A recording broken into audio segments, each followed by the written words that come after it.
Hello guys, അച്ഛൻ ചാനലിലേക്ക് സ്വാഗതം. നമ്മളിന്നൊരു യാത്ര ചെയ്തിരുന്നു. ഒരു ആലപ്പുഴ വരെ ഒന്ന് പോയായിരുന്നു. അപ്പം അവിടുത്തെ പോകുന്ന വഴിയിലെ കുറച്ച് കാഴ്ചകൾ, നമ്മുടെ മഴക്കാലം തുടങ്ങി കഴിഞ്ഞ് കഴിഞ്ഞാൽ ഏറ്റവും കൂടുതൽ കഷ്ടപ്പെടുന്നത് നമ്മുടെ കുട്ടനാട്ടുകാരാണ്.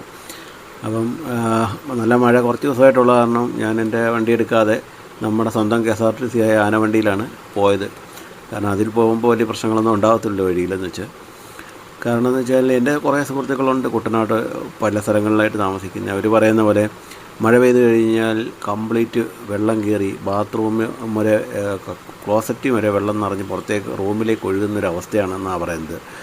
ഇപ്പം കുറേ നാളുകൾ റോഡ് പണിയൊന്നും ഇല്ലാതെ എല്ലാം റോഡിലായിരുന്നു വെള്ളം. ഇപ്പോൾ റോഡ് പണിയെല്ലാം കഴിഞ്ഞ് റോഡ് പണി ഏകദേശം തീരാറായപ്പോഴത്തേക്കും വെള്ളങ്ങൾ എല്ലാ ആൾക്കാരുടെ വീടുകളിലാണ് കയറുന്നത്. അപ്പോൾ ഭയങ്കര കഷ്ടപ്പാടാണ് അവരുടെ ജീവിതം എന്ന് ഓർത്ത് കഴിഞ്ഞാൽ. നല്ല വീടുകളും കാശുകളൊക്കെ പണിഞ്ഞിട്ടിട്ട് 2-3 മാസം മഴ പെയ്ത് കഴിഞ്ഞാൽ വെള്ളം കയറി പിന്നെ അത് വൃത്തിയാക്കി എടുക്കണമെങ്കിൽ തന്നെ 1 മാസത്തോളം ഉള്ള ബുദ്ധിമുട്ടും ഭയങ്കര കഷ്ടപ്പാട് തന്നെ. കാരണം ഞാനത് കണ്ടപ്പോൾ നമുക്ക് തന്നെ സങ്കടം തോന്നി. കാരണം കുട്ടനാട്ടുകാരുടെ കഷ്ടപ്പാടുകൾ മാറണമെങ്കിൽ ഭയങ്കര പാടാണ്. കാരണം ഇപ്പോൾ റോഡ് പണി കഴിഞ്ഞപ്പോഴത്തേക്കും വെള്ളം മൊത്തം എല്ലാവരുടെയും വീടുകളിലോട്ട് കയറുവാണ്.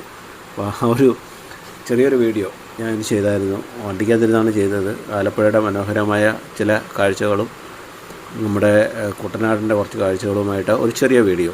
പിന്നെ നിങ്ങളുടെയൊക്കെ സപ്പോർട്ട് നമുക്ക് വേണം. നമ്മളെ മാക്സിമം നിങ്ങളുടെ സപ്പോർട്ട് ഇല്ലെങ്കിൽ ഒരു കാര്യങ്ങൾ മുമ്പോട്ട് പോകത്തില്ല. മാക്സിമം ലൈക്ക് ചെയ്യണം, ഷെയർ ചെയ്യണം, സബ്സ്ക്രൈബ് ചെയ്യണം. അപ്പോൾ നമുക്ക് ആ ചെറിയൊരു വീഡിയോയിലേക്ക് പോകാം.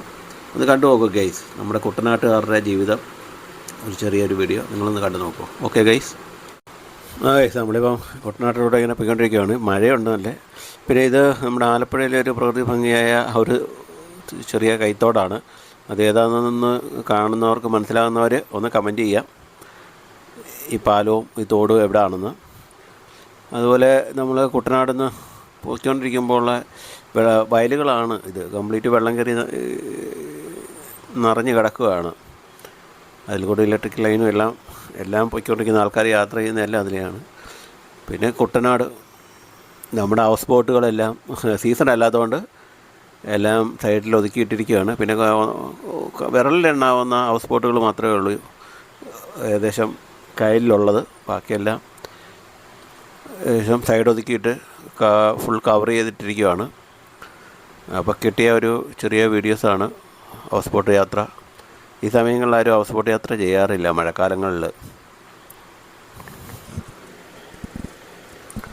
അതുകൊണ്ട് എല്ലായിടവും വെള്ളം കയറി കിടക്കുകയാണ്. നമ്മൾ വണ്ടിയിൽ നിന്നെടുത്തൊരു ചെറിയ വീഡിയോസാണ്. കംപ്ലീറ്റ് വീടുകളിലും വെള്ളം കയറി അവർക്ക് താമസിക്കാൻ വയ്യാത്ത അവസ്ഥയിലാണ് കുട്ടനാട് കിടക്കുന്നത്. റോഡെല്ലാം ക്ലിയറായി, അടിപൊളി റോഡായി, റോഡിനെല്ലാം ഹൈറ്റുമായി. പക്ഷേ ഇപ്പോഴും കുട്ടനാട്ട് താമസിക്കുന്ന ആളുകൾക്ക് ഒരു രീതിയിലും രക്ഷപ്പെടാനുള്ള മാർഗ്ഗമില്ലാത്ത പോലെയാണ് കിടക്കുന്നത്. നല്ല നല്ല വീടുകളാണ് ഒഴിച്ചു വരുന്നത്, അടിപൊളി വീടുകളാണ്. പക്ഷേ എല്ലാം വെള്ളം കയറി കിടക്കുന്ന വീടുകളാണ്. പണ്ട് ഞാനും പോയി ഇതുപോലെ പഴയ കാലത്ത് പോയിട്ട് വെള്ളത്തിൽ കുടുങ്ങിയിട്ടുണ്ട്. കാറുമായിട്ട് പോയി വെള്ളത്തിൽ പെട്ടുപോയിട്ടുണ്ട്. ബോണറ്റ് വരെ പൊക്കത്തിൽ വെള്ളത്തിൽ പെട്ടുപോയിട്ടുണ്ട് കാറിൻ്റെ. ഇപ്പോൾ അതിൽ നിന്നൊക്കെ മാറ്റം വന്നു. റോഡിനൊക്കെ നല്ല രീതിയിലുള്ള പൊക്കം വന്നതോടെ കുട്ടനാട്ടുകാരുടെ വീടുകളിലേക്കായി വെള്ളങ്ങളുടെ കയറ്റം. ഇവിടെ ഒരു ചെറിയ വീഡിയോ ഒന്ന് കണ്ടു നോക്കുക.